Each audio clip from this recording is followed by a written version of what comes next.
माणसाच्या संस्कृतीमध्ये सणांना फार महत्त्व आहे आणि हे सणांचं महत्त्व हे गेले काही हजार वर्ष चालू असलेलं असं महत्त्व आहे. 300-400 वर्षापूर्वीचा इतिहास जर सोडला तर आपण ज्याला आत्ता औद्योगिक समाज म्हणतो त्याची तेव्हा कुठंतरी चाहूल लागली होती आणि त्यानंतर फार झपाट्यानं समाज बदलला.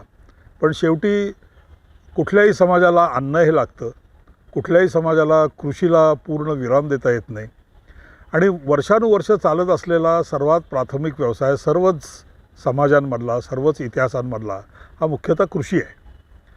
आणि अन्नाची निर्मिती मुख्यतः कृषीच्या मार्फत करणं हे अनेक संस्कृतीचं मुख्य वैशिष्ट्य असल्यामुळे त्याच्यामध्ये होणारी जे काही चढउतार आहेत त्याची स्वतःची म्हणून एक लय आहे, जी लय मुख्यतः निसर्गाच्या मुळे होणाऱ्या बदलांशी संबंधित आहे. उदाहरणार्थ ऋतू जसजसे बदलतात तसं वनस्पतींचं वाढणं, वाढ थांबणं, फुलं येणं, फळधारणा होणं या सगळ्या गोष्टीला एक स्वतःची निसर्गाची लय असते. ही लय उमगून माणसानं आपल्याला पाहिजे त्या प्रकारची झाडं, आपल्याला पाहिजे त्या प्रकारची गवतं, आपल्याला पाहिजे त्या प्रकारचे प्राणी असे निवडून जी विकसित केली ती संस्कृती ही माणसाची खरी संस्कृती. शेती म्हणजे नुसता निसर्ग नव्हे तर शेती म्हणजे जमेल तितक्या प्रमाणात माणसाच्या हुकमतीखाली असलेला निसर्ग, माणसाच्या हुकमतीखाली असलेल्या अनेक नैसर्गिक प्रक्रिया यालाच पहिल्यांदा आपण शेती म्हणायला लागलो. आणि शेतीमुळे माणूस स्थिर झाला, त्याचं भटकेपण हे फार फार थोड्या प्रमाणात शिल्लक राहिलं. त्यामुळे बहुतेक सर्व समाजांमधले जे म्हणून काही आपल्याला विशिष्ट आता ज्याला आपण धार्मिक म्हणतो असे पूर्वधार्मिक म्हणजे प्रोटो रिलिजियस अशा प्रकारचे देखील जे अनेक अवशेष अजून शिल्लक आहेत ते मुख्यतः कृषी संबंधित आहेत. उदाहरणार्थ आपण आपल्याकडचं तर भारतातलं तर सोडूनच दे, युरोपसारखा खंड घ्या की ज्याच्यामध्ये जवळपास 6 महिने ही कोणत्याही प्रकारची वनस्पतींच्या वाढीची चलनवलनाची अवस्था ही कुंठल्यागत असते. कारण हवामान फार थंड होतं, नंतर तर बर्फच पडतो आणि साधारणतः 5 सेंटीग्रेडच्या खाली तापमान जर गेलं तर वनस्पतीमधलं सगळं अभिसरण थांबतं, वनस्पती पानं टाकून द्यायला सुरुवात करते आणि मग जेव्हा नवीन फूट येते त्या नवीन फुटीच्या वेळेला म्हणजे ज्याला वसंत ऋतू म्हणून संबोधलं जातं, ज्याला स्प्रिंग टाईम म्हणतात, फ्रेंचमध्ये प्रिंटॉप म्हणतात, तो काळ जो आहे, ती अवस्था जी आहे ही त्या समाजामध्ये सणाची अवस्था, उत्सवाची अवस्था अशी समजली जाते.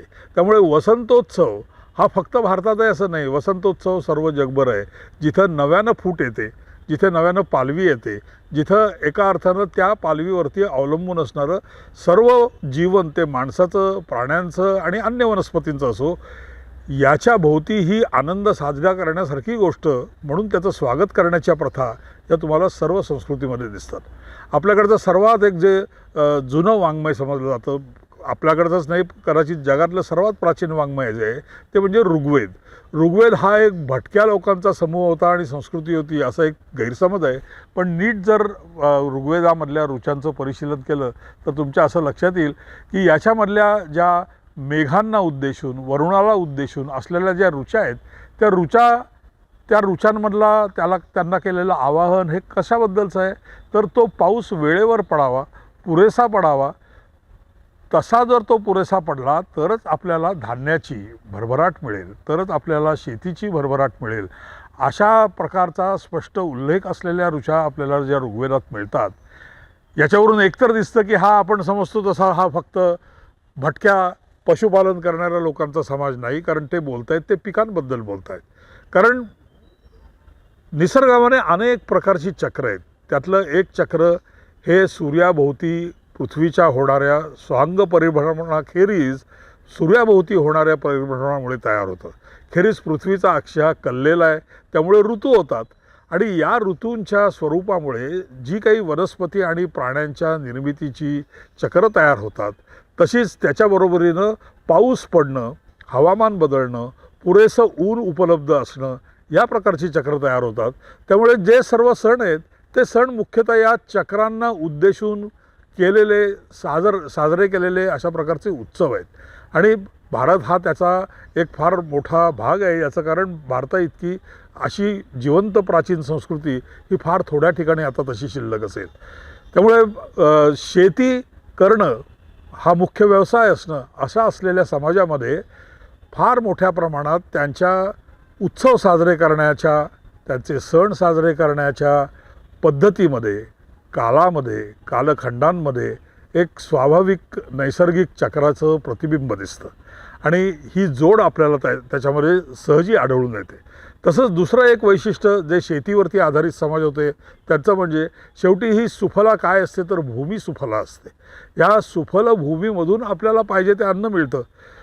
तर ही सुफल भूमी म्हणजे जणू काही आपली माता आहे आणि माता जशी प्रसवते, माता जशी अपत्यांना जन्म देते, तशी ही सुफला सृष्टी वेगवेगळ्या प्रकारच्या आपल्या जीवनावश्यक असलेल्या वनस्पतींना जन्म देते.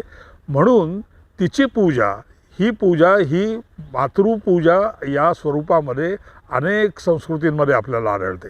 म्हणून भूमी, शेती यांचा जणू काही स्त्रीयोनी आहे अशा रीतीनं केलेला आदर, अशा रीतीनं केलेला गौरव आणि अशा रीतीनं केलेली पूजा ही अनेक संस्कृतीचा आपल्याला फार जुना प्राचीन वारसा हा अविभाज्यपणे कृषी संस्कृतीमध्ये आढळून येतो. आपल्याकडची सरासरी नजर बघितली तर भारत हा जवळपास उपखंडासारखा म्हणावा इतका मोठा देश आहे. भारतामधली शेतीची जी चक्र सुरू होतात ती चक्र बहुअंशी मोठ्या प्रमाणात वेगवेगळ्या भागांमध्ये वेगवेगळ्या काळात सुरू होतात. कारण भारतामध्ये असे भूभाग आहेत की जिथे वर्षभरामध्ये जवळपास 3 पिकं घेतली जातात. तसेच असेही भूभाग आहेत की ज्याच्यामध्ये वर्षभरामध्ये कसं बसं एक पीक हाती लागतं. इतकी वैविध्यता असलेल्या या देशामध्ये पण एक वैशिष्ट्य कायम दिसतं ते म्हणजे पीक कोणत्याही मोसमातलं असेना, ते कोणत्याही ऋतूतलं असेना, ते जेव्हा लावलं जातं आणि ते जेव्हा तयार होतं किंवा फुलावर येतं आणि मग नंतर तयार होतं, हे तिन्ही टप्पे हे सहसा सणांचा मुहूर्त साधणारे असे आपल्याला दिसतात. आपल्या सणांचं जर आपण नीट पारखून बघितलं तर असं लक्षात येईल की आपल्याकडे आषाढ महिना, श्रावण महिना, भाद्रपद महिना हे पावसाचे महिने फार मोठ्या भूभागामध्ये आढळून येतात. तिथं या सणांची आपल्याला मुख्यतः रेलचेल दिसते कारण त्या काळात मोठ्या प्रमाणात पाणी उपलब्ध होतं. हा पाणी उपलब्ध होणं, वनस्पतींची वाढ होणं आणि वनस्पतींच्या वाढीशी संबंधित उत्सव असणं हा आपल्या संस्कृतीचा, कृषी संस्कृतीचा एक फार विशेष असा भाग आहे. आणि त्याच्यामध्ये फक्त वनस्पती असा भाग नाही आहे. उदाहरणार्थ अजूनही ती परिस्थिती तशीच आहे. अनेक वाढीला आलेल्या पिकांना शत्रू म्हणून जर कोणी उपजत असतील आणि त्यांची जर वीण तेव्हा मोठ्या प्रमाणात फोफावत असेल तर ती म्हणजे उंदरांची. या उंदरांना काबूत ठेवण्यासाठी असणारं एक महत्त्वाचा दुसरं प्राणी दैवत म्हणजे नाग, म्हणून आपल्याकडे नागपंचमीचा मोठ्या प्रमाणात सण साजरा केला जातो. तसंच काही आदिवासी भागांमध्ये जेव्हा गणपतीच्या उत्सवाबद्दल जर तुम्ही त्यांना विचारलं तर ते सांगतील की हा गणपती हा उंदरावरती त्याचं वाहन म्हणून वापरणारा आणि त्याला काबूत ठेवणारा देव आहे. तर या उंदरांपासून आम्हाला वाचव म्हणून ते गणपतीची पूजा करतात.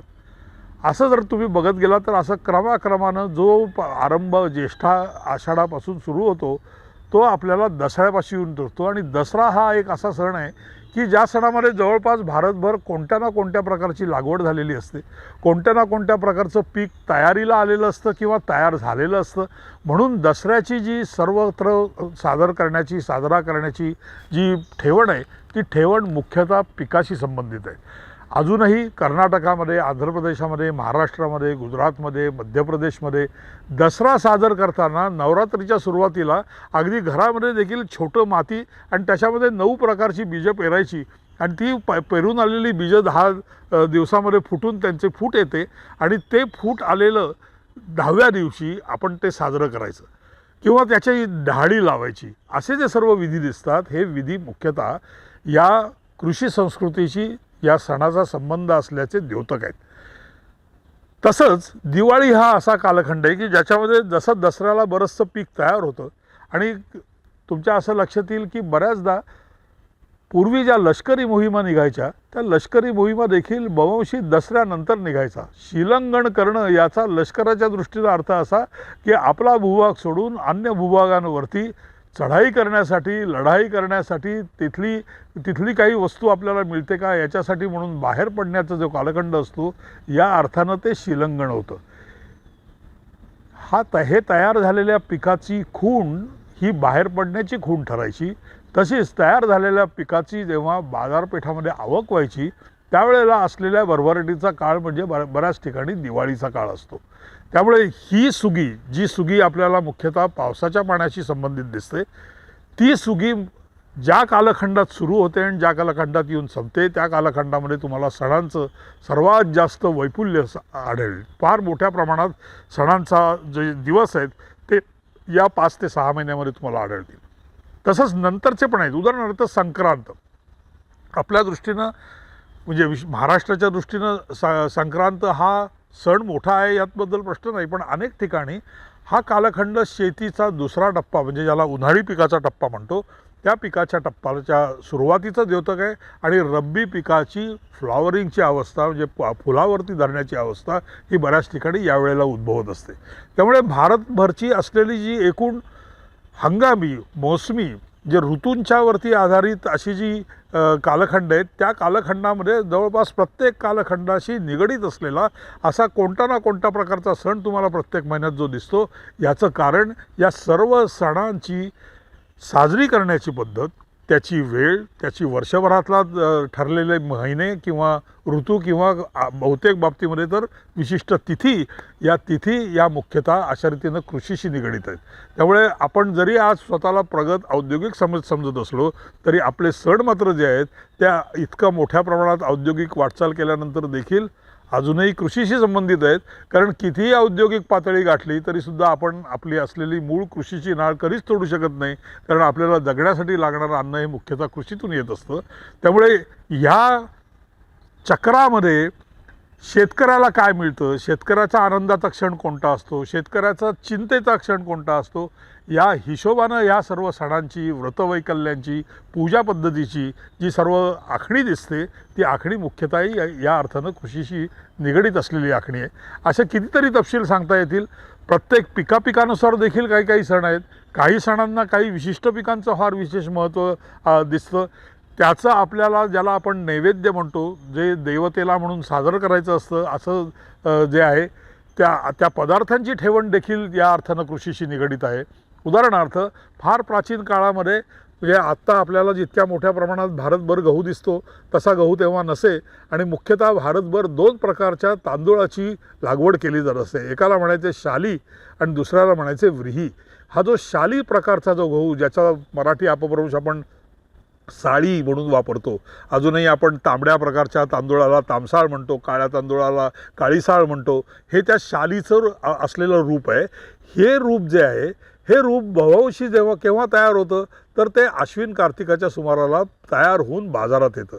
या उलट वरच्या भागामध्ये विशेषतः ज्याला आपण उत्तर भारत खंड म्हणतो तिथे असलेल्या पाण्याच्या, कारण तिथे उशिरानं पाऊस पोचतो, पाणी मोठ्या प्रमाणात शिल्लक असतं, खेरीज तिथला जो दुआबांचे जे प्रदेश आहेत, नद्यांचे प्रदेश आहेत, त्यामुळे तिथं पाणी उपलब्ध असतं.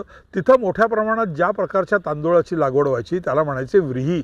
हा जो तांदूळ आहे हा तांदूळ शाली तांदूळाच्या पेक्षा चवीला वेगळा, वाढीला वेगळा, त्याचे आरोग्यकारक परिणाम वेगळे आणि आपल्याला याचं तुम्हाला प्रतिबिंब हे चरक किंवा सुश्रुतसारख्या जर संहिता वाचाल तर त्याच्यामध्ये सर्वात मोठ्या प्रमाणात यादी पाठोपाठ यादी चालते. ती कशाची चालते तर शाली तांदूळाची चालते. त्याच्यानंतर कशाची चालते तर व्रीही तांदूळाची चालते. कारण जवळपास वर्षातल्या शेतीचे 8 महिने हे मुख्यतः या 2 पिकांनी व्यापलेले असायचे. म्हणून या सर्व भागांमध्ये चालणारे जे सण आहेत, उदाहरणार्थ वैशाखी सण हा जो मोठ्या प्रमाणात उत्तर प्रदेशामध्ये किंवा पंजाबमध्ये हा साजरा केला जातो, याचं देखील रब्बी पीक, ज्याला आपण रब्बी हा फार उशिरा आलेला शब्द आहे, पण तो ज्याला व्रीही तांदूळाच्या जाती तयार होण्याचा जो कालखंड होता त्या कालखंडामधला हा सण आहे.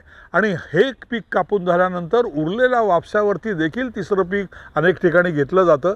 आपल्याकडे महाराष्ट्रामध्ये हे फारसं तितकं माहिती नसेल, पण उदाहरणार्थ बंगाल, बिहार, ओरिसाचा काही भाग याच्यामध्ये तांदूळाचा जसा ऊसाचा खोडवा असतो तसा तांदूळाचा खोडवा घातला जातो. म्हणजे तांदूळाचं जे पीक तयार होतं ते सगळं समूळ कापण्याच्या ऐवजी पुन्हा फूट येईल अशा बेतानं कापलं जातं आणि त्याचंही पीक घेतलं जातं, त्याचेही सण तुम्हाला मिळतात. ही जी सांगड आपल्याला कृषी संस्कृतीची, कृषीच्या असलेल्या चक्रांशी आणि सणांची जी दिसते, ती जशी आपल्याला भारतभर वेगवेगळ्या कालखंडामध्ये वेगवेगळ्या मासांमध्ये म्हणजे महिन्यांमध्ये मिळते. काही ठिकाणी त्याचा नक्षत्रांशी देखील संबंध जोडलेला दिसतो. उदाहरणार्थ आपले सर्व महिनेच मुळात नक्षत्रांच्या नावांवरून तयार झालेले महिने आहेत. ह्याचा सर्व संबंध हा मुख्यतः कृषीच्या चक्राशी आहे. कृषी चक्र जसं चाले, कृषी चक्र जसं थांबे, त्या प्रमाणात या सणांचा उदय होतो, त्या प्रमाणात या सणांचं संख्या वाढते आणि त्या प्रमाणात त्या सणांची संख्या कमी देखील होते. जेव्हा युरोपीय देशांमध्ये ख्रिश्चन धर्माचा पत्कर झाला त्यावेळेला ख्रिश्चन धर्मासमोर एका अर्थाने एक अडचण होती. त्या धर्माचं मूळ मुख्यतः ज्यू धर्मामध्ये होतं आणि त्यांचे सण जे होते ते मुख्यतः आता आपण ज्याला इस्रायल आणि सिरिया म्हणून ओळखतो त्या भागांमध्ये चालणारे त्यांच्या कृषी संस्कृतीशी निगडीत असलेल्या कालखंडातले खेरीज धार्मिक कल्पनांनी तयार झालेले असं त्यांचं एक सणाचं वेळापत्रक होतं. जेव्हा ते युरोपात आले त्यावेळेला ख्रिश्चन धर्माचे असे म्हणून काही सणच नव्हते. मग ख्रिश्चन धर्माच्या लोकांनी ते सण शोधून काढले. कोणता सण शोधला? उदाहरणार्थ आज फार मोठ्या प्रमाणात ज्याचा बायबलमध्ये म्हणजे न्यू टेस्टमेंटमध्ये फारसा उल्लेख नाही, जुन्या करारामध्ये ज्याचा उल्लेख नाही, असा एक सण फार मोठ्या प्रमाणात युरोपभर साजरा होतो ज्याला ईस्टर समजला जातो. आणि हा ईस्टर हा कशाशी जोडला गेला आहे? तो सांगायला ख्रिस्ताचा उपास जेव्हा संपतो त्याच्याशी जरी असला तरी तो फक्त मुख्यतः मार्च आणि एप्रिलमध्ये येणारा सण आहे. मार्च आणि एप्रिलमध्ये तो सण काय येतो याचं कारण त्या सुमाराला तिथे म्हणजे त्या थंड भूभागामध्ये पहिल्यांदा खरं पालवी फुटते, म्हणजे वनस्पतींना नवीन फूट येते, पक्षी मोठ्या प्रमाणात अंडी घालायला लागतात. त्याचं प्रतीक म्हणूनच ही ईस्टरच्या सुमाराला घातलेली जी अंडी आहेत ही अंडी ही मुख्यतः त्या नव्यानं सुरू झालेल्या कृषी चक्राची समजली गेलेली निशाणी आहे. अशा रीतीनं जर बघितलं तर आपलं जे मूळ ठेवण आहे, आपली जी मूळ कृषी संस्कृतीची नाळ आहे ती नाळ अजूनही आपण हयात शाबूत ठेवली आहे. हे आपल्या सणांचं सर्वात जास्त मोठं महत्त्व. सर्व श्रोत्यांना माझ्या वतीनं, माझ्या कुटुंबियांच्या वतीनं दिवाळीच्या शुभेच्छा.